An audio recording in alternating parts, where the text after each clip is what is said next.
వర్గీకరణకు సంబంధించి దీనికి మనస్ఫూర్తిగా ఈ స్థాయి దాకా వచ్చింది అంటే ఒకళ్ళు మందకృష్ణ మాదిగ గారు అయితే దాన్ని ముందుకు తీసుకెళ్లిన వ్యక్తి శ్రీ నారా చంద్రబాబు నాయుడు గారు అధ్యక్షుడు.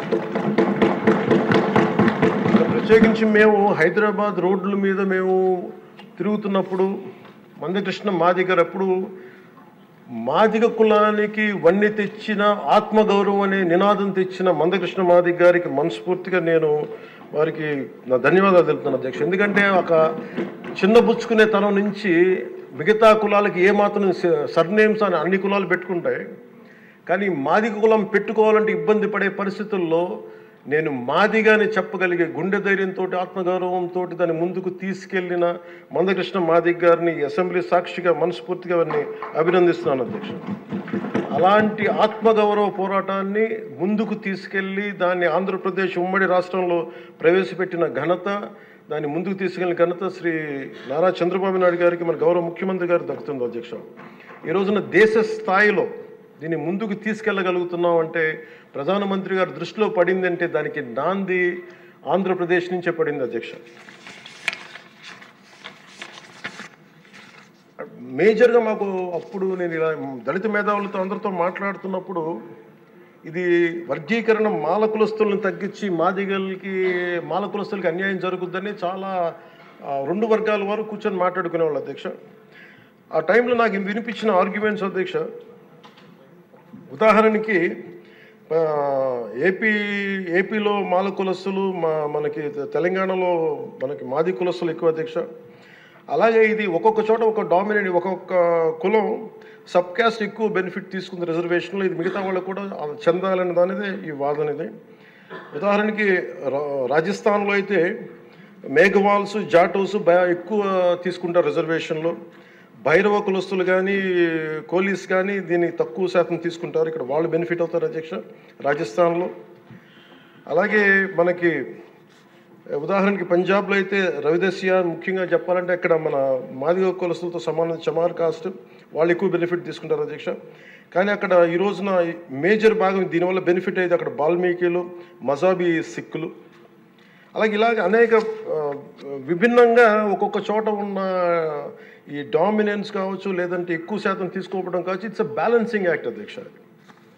ఇది వీటన్నిటిని గుర్తించి మనస్ఫూర్తిగా ఈ రోజున నారా చంద్రబాబు నాయుడు గారి ఆధ్వర్యంలో ఈ రోజున ఈ ఎన్డీఏ కూటమి ప్రభుత్వం ఈ మా రిజర్వేషన్ వర్గీకరణ బిల్లుని మనస్ఫూర్తిగా జనసేన తరపు నుంచి మనస్ఫూర్తిగా మేమందరం సమర్థిస్తున్నాం అధ్యక్ష.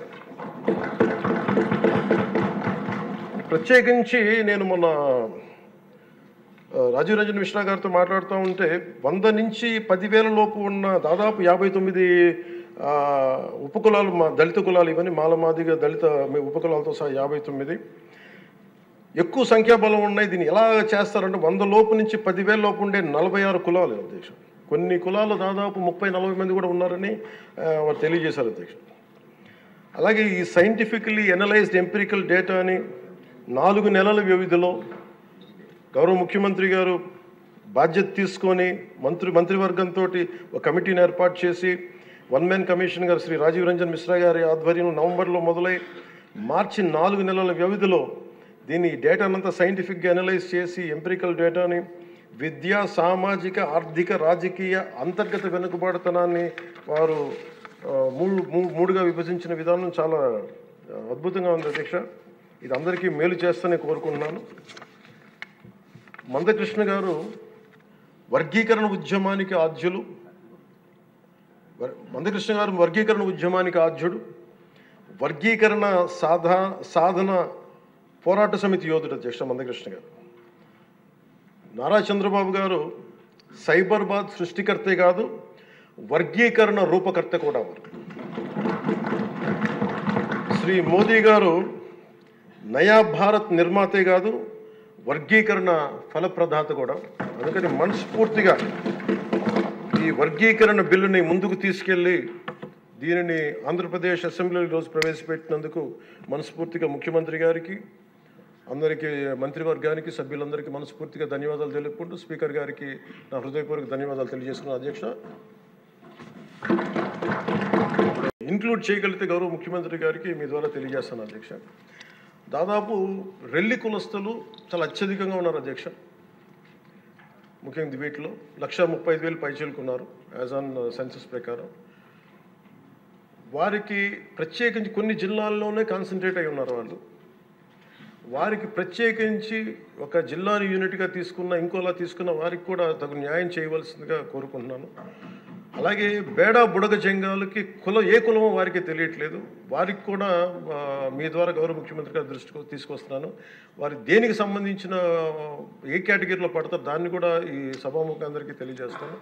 బేడా బుడగ జంగాలు కూడా గుర్తించమని కోరుకున్నాను. అలాగే రెల్లి కులస్తులకు కూడా తగు న్యాయం జరిగేలాగా దీన్ని వర్గీకరణ బిల్లులో వాళ్ళకి న్యాయం జరిగేలాగా అది ఎలా చేస్తారు ఏంటి అనేది అందరూ కమిషన్ సభ్యులు ఉన్నారు, మంత్రివర్గ సహచరులు ఉన్నారు, అందరూ కూడా దీని మీద ఒక బలమైన ఆలోచించి ముందుకు తీసుకుని కోరుకున్నాను. మినిస్టర్ గారు.